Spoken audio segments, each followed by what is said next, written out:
Sa magandang araw po muli mga kaibigan at mga kapatid.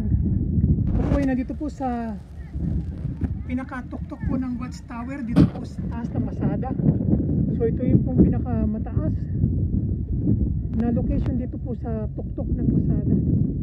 So narito po ang ilan sa mga nabigyan ko ng highlights mga kaibigan, mga kapatid.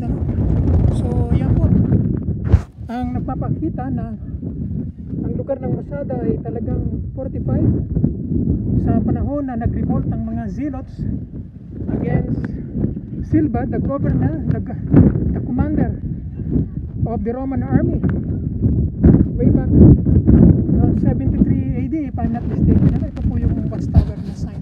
So ito po yung pinakamataas na so ito po kanina, dyan ako nakatayo kanina. So yan mga kaibigan na mga kapatid, ano po, yan ang pinakamataas na watchtower dito. So welcome po and we'll see you again and God bless you all.